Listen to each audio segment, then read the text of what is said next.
Imagine you are sitting across from a mortgage broker in the spring of 2023. She tells you the rate on a 30-year fixed loan is 6.8%. You do the math. The monthly payment is too high. You tell her you are going to wait. Wait for what, she asks. For rates to come down, you say. The Fed cut 3 times at the end of 2025. Rates dipped towards 6%. You felt the window opening. Then the war in Iran pushed oil above $100 a barrel. Inflation expectations climbed and the 30-year mortgage rate moved to 6.38% by late April 2026. Worse than when you first walked out. The house you almost bought in 2023 is $250,000 more expensive now. You're still renting. This is not a story about bad luck. It is a story about a cognitive mechanism so deeply embedded in human decision-making that 2 Nobel Prize-winning psychologists spent decades trying to document it. And once you understand what it is, you will see it everywhere you have been avoiding a financial decision for the last 3 years. Welcome to Mind Over Money from 10-Minute Money Mindset. This week on The Pulse, we covered the Federal Reserve's most divided vote in 33 years.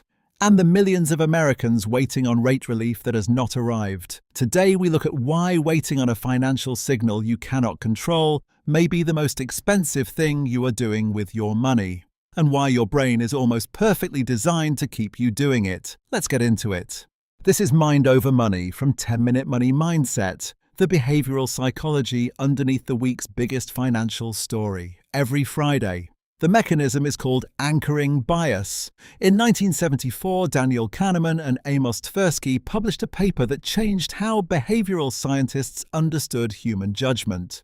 The experiment was simple. They asked people to spin a wheel that was secretly fixed to land on either 10 or 65.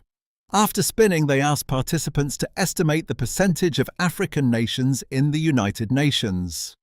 People who spun 65 guessed higher than people who spun 10. The number on the wheel had nothing to do with the answer. It was random, it was irrelevant, but it moved every subsequent judgment. That is anchoring. The first number you encounter becomes a gravitational center.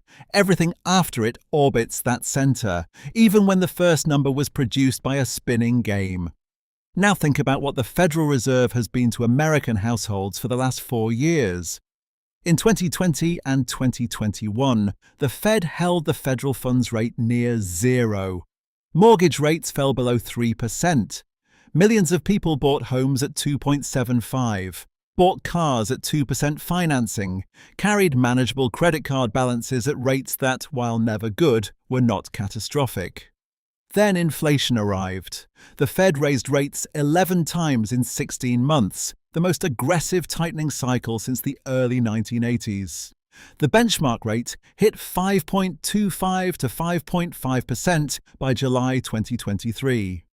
Mortgages crossed 7%, car payments climbed. Credit card APR hit 20%, and then, crucially, the Fed began cutting again. 3 cuts at the end of 2025, rates coming down, relief signals sent. The anchor for millions of Americans was not just the low rates of 2020, it was the belief, cultivated over 2 years of headlines, that the Fed was on a path toward relief. That the direction was set, that if you waited just a little longer, the signal would arrive and you could make your move. Jack Christie is a senior regional manager at Zillow Home Loans. In the summer of 2025, just before the Fed's September rate cut, he described exactly what he was hearing from buyers across his markets.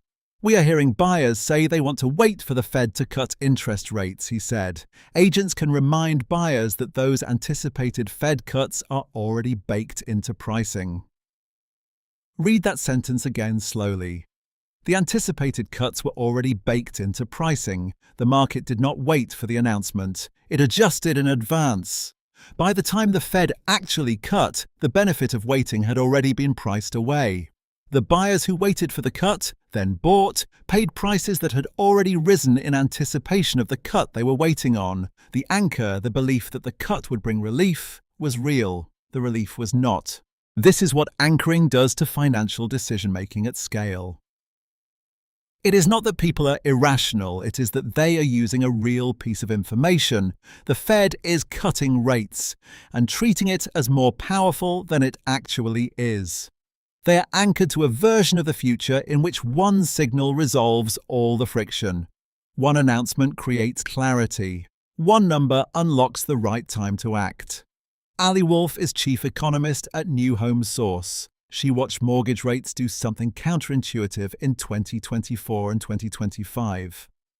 Mortgage interest rates went down before the Fed cut rates in September, she noted, and then went up after. The market moved. The anchor did not follow. This is the gap anchoring creates. The anchor is sticky. The real world is not. When reality drifts away from the anchored person does not update the anchor. They update their explanation for why reality is wrong. The Fed cut, but the cut was not big enough.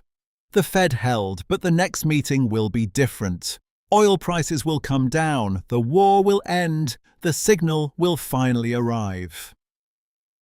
On April the 29th, 2026, the Federal Open Market Committee voted 8-4. 4 dissenters who did not agree on anything except voting no. 3 members who do not even want the institution to use language suggesting a future cut might be coming. 1 member who has dissented at every single meeting, demanding a cut immediately. The institution tens of millions of Americans have been waiting on does not know, internally, which direction it is going. And if you have been waiting on a signal from that institution to make a financial decision, to buy the house, to pay down the cards, to stop stretching the car loan, to move the cash out of the high-yield savings account before rates drop further, you are anchored to a compass that is currently spinning. The anchor is not wrong to exist. The expectation of rate relief was reasonable. It was grounded in real data and legitimate signals from real policymakers. But anchoring bias does not care whether the anchor was reasonable when you set it. It cares that you have stopped updating. That the original number, or the original belief, has calcified into a precondition for action. And preconditions are where financial decisions go to die. Here is what the research shows about how to break an anchor. Kahneman's work, and the decades of research that followed, identifies a specific cognitive move that disrupts anchoring. It is not positive thinking. It is not willpower. It is a deliberate act of considering the opposite. If your anchor is the Fed will cut and then I will buy, the counter question is, what if it does not cut for 18 months? What does that mean for my rent, for the price of the house I'm waiting on, for the compounding cost of staying where I am? The goal is not to talk yourself into a bad decision. It is to break the gravitational pull of the anchor long enough to see the actual trade-offs. Matt Vernon is head of consumer lending at Bank of America. He made this point plainly about the rate environment. A sustained period of economic stability, responsible fiscal policy, and lower inflation would do far more to bring rates down than rate cuts alone, he said. The Fed rate and the mortgage rate are not the same number. Acting like they are is the anchor. The practical question is not whether the Fed will cut. The practical question is, what is waiting costing you specifically right now? Not in theory, in dollars. The person still renting at $2,200 a month while waiting to buy at a lower rate has spent roughly $26,000 renting in the last 12 months. The house they were waiting on is worth more than it was when they started waiting. The math of waiting has its own compounding cost. It just is not listed on a mortgage statement. Anchoring bias does not feel like a bias. It feels like patience. It feels like discipline. It feels like you are being smart by not making a rushed decision. That is what makes it so effective and so expensive. The bias disguises itself as virtue. The Federal Reserve just showed you that the signal you have been waiting on cannot even agree with itself. That is not a reason to make a panicked decision, but it might be a reason to ask honestly what your anchor actually is and whether it is still attached to something real. This Monday on The Pulse, the week's most important financial story reported straight. No frameworks, no solutions, just the truth of what is happening and why it matters. Subscribe so you don't miss it.